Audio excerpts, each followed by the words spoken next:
Nous avons montré que tel est le sujet qui est la clé à toute cette lettre aux Hébreux, un appel adressé aux compagnons de Christ et aux compagnons d'une vocation céleste. Nous avons dit aussi que cette lettre aux Hébreux est un résumé du Nouveau Testament tout entier. En faisant cette déclaration, nous vous ouvrons naturellement un champ de méditation très vaste. Il nous faut dire simplement que tout ce qui se trouve dans le Nouveau Testament est rassemblé d'une certaine manière dans cette lettre. C'est pourquoi tout ce qui se trouve dans le Nouveau Testament se résume dans cette seule pensée. Dieu cherche des compagnons pour son Fils dans une vocation céleste. Nous allons maintenant creuser plus profondément dans cette lettre aux Hébreux en ayant toujours cette seule pensée dans notre esprit. Ce sont les compagnons de Christ qui sont en vue. Disons quelques pensées au sujet du point de vue que prend cette lettre. Nous comprenons qu'elle a été écrite à ces Hébreux chrétiens à un temps de crise très sérieuse, alors que tout un système qui avait existé depuis plusieurs siècles allait prendre fin. Tout le système de l'Ancien Testament, à partir de Moïse, allait cesser.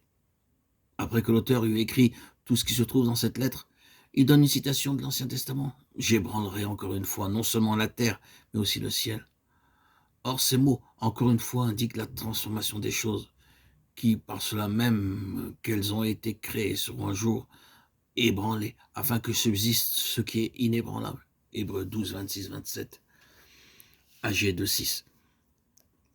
Mais, en citant ce passage des Écritures, et en le mettant à la fin de cette lettre, l'auteur dit que c'est précisément ce qui va arriver, et cela a prouvé être vrai.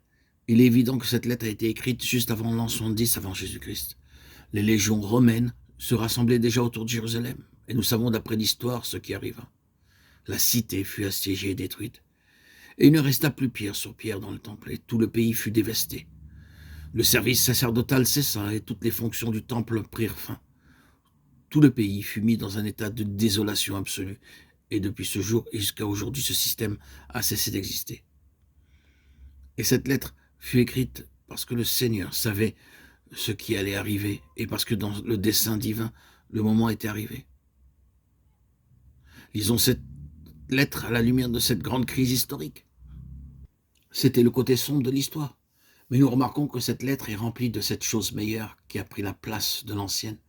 Et nous arrêterons sur cette chose meilleure à mesure que nous avancerons. Puisque le peuple d'une vocation terrestre allait être mis de côté, cette grande lettre aux Hébreux d'une vocation céleste lui était adressée. Avant d'avancer dans la lettre, souvenons-nous que son message demeure pour nous.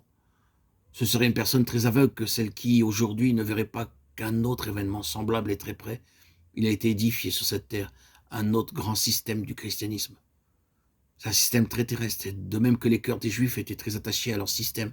Ainsi, en notre temps, des multitudes de chrétiens sont liés à leur christianisme historique.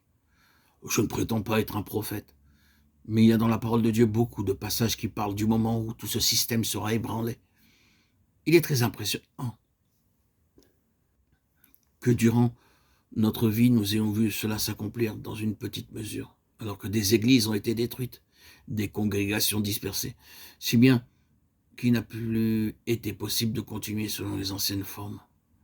Les hommes ont dû rencontrer le Seigneur pour eux-mêmes, sans aucune aide terrestre. Ils ont dû recevoir leur secours du ciel et non de la terre.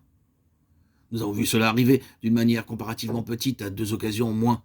Le Seigneur a frappé la terre en ces 2 terribles reprises à peu d'années de distance, et il n'est pas difficile de voir que cela peut se répéter sur une échelle beaucoup plus grande. Cet événement peut n'être pas très loin de nous. Nous, les chrétiens, nous parlons du retour du Seigneur. C'est notre espérance et notre salut. Mais nous devons nous souvenir que le retour du Seigneur sera accompagné d'un jugement terrible sur cette terre, où tout ce qui ne sera pas céleste sera ébranlé jusqu'à s'effondrer.